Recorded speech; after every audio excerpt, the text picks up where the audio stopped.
Kita kembali ke cuaca ekstrim yang tengah mengancam Korea Selatan, di mana saat ini sedang berlangsung Jambore Pramuka Dunia. Dan kami akan menghubungi kembali Wakil Ketua Kuarnas, ada Bertolt Sinaulan di Buan, Korea Selatan. Halo, selamat sore waktu Indonesia, Pak Bertolt. Bisa mendengarkan suara saya?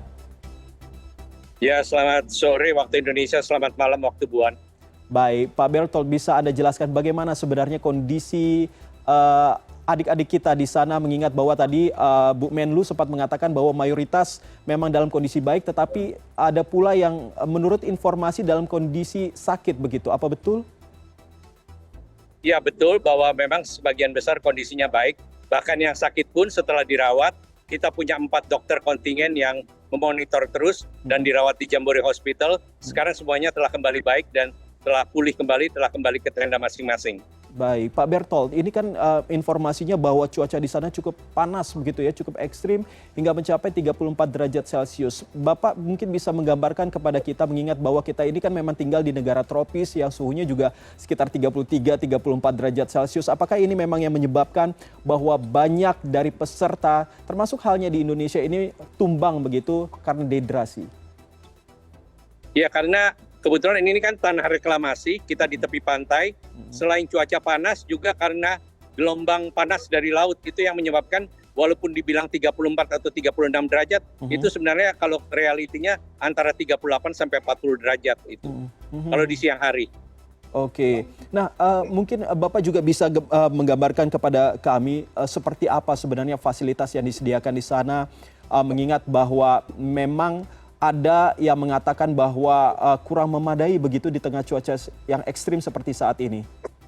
Faktanya seperti apa, Ya, Pak? memang pada hari-hari pertama agak kurang memadai, tapi pemerintah Korea Selatan telah turun langsung mendeploy, mengerahkan semua kementeriannya, termasuk Kementerian Kesehatan, Kementerian Pekerjaan Umum, bahkan tentara Korea pun diturunkan untuk membantu mengatasi masalah-masalah yang ada, sehingga sanitasinya makin membaik, makanannya makin membaik, juga tempat-tempat berteduh, bahkan ada cooling bus, ada cooling bus yang untuk tempat berteduh anak-anak dengan berpendingin udara, dan juga pembagian air mineral secara gratis, bahkan es krim secara gratis, dan khusus untuk peserta juga diberikan payung, setiap orang satu. Nah, meski ada beberapa negara ini kan sempat ada informasi bahwa juga Indonesia akan memulangkan pesertanya begitu, adik-adik kita ke Indonesia, mengingat bahwa selain juga dengan kondisi keadaan di sana termasuk dengan kondisi cuaca, lalu apakah itu benar-benar akan dipulangkan, mengingat bahwa acara sendiri akan berlangsung hingga 12 Agustus kalau saya tidak salah? Ya, jadi sebenarnya bukan dipulangkan, jadi ini karena nanti pada tanggal 9 atau 10 Agustus diperkirakan ada Taifun Kanun, namanya Topan Kanun, yang akan melanda daerah Jambore.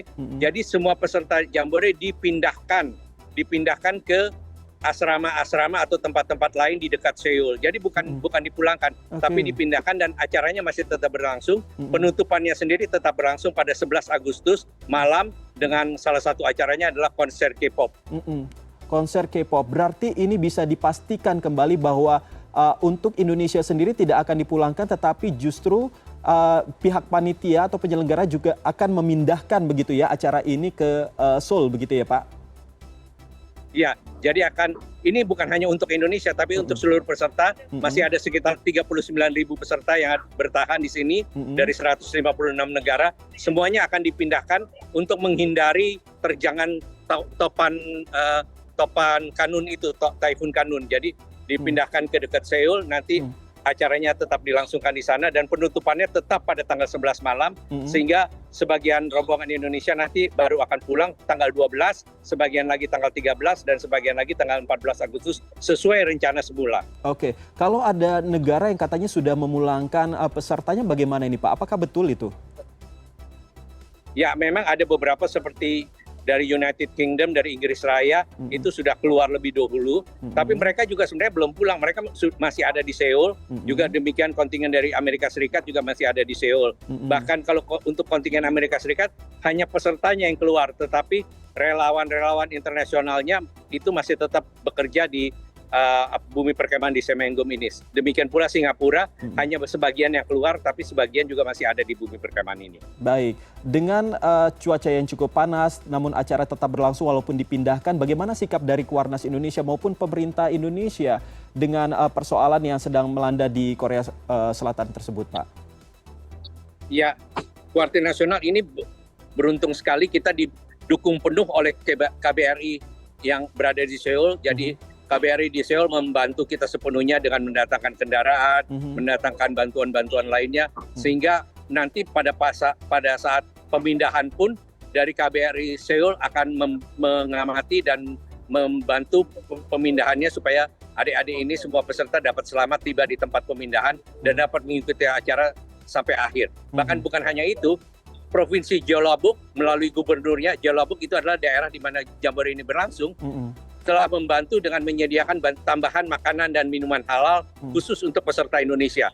Jadi kalau soal makanan dan minuman halal sudah tidak ada masalah lagi. Oke, Pak Bertolt bisa ceritakan ini terakhir Pak, terkait dengan bagaimana adik-adik kita di sana dalam menghadapi peserta lainnya. Tentunya ada informasi bahwa mereka cukup kompak. Apakah Bapak bisa menjelaskan kepada kami seperti apa mereka kesehariannya di sana dan kegiatannya seperti apa?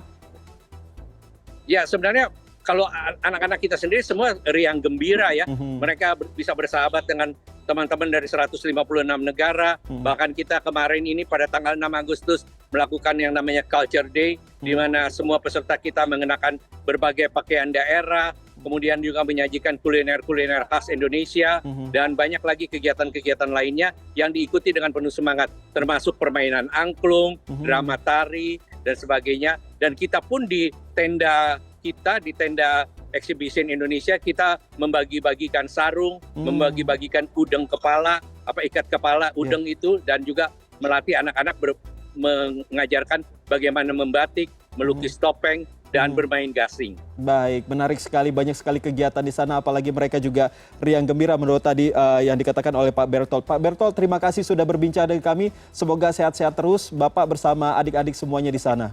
Selamat malam waktu Korea, Pak. Selamat malam, salam pramuka. Salam pramuka.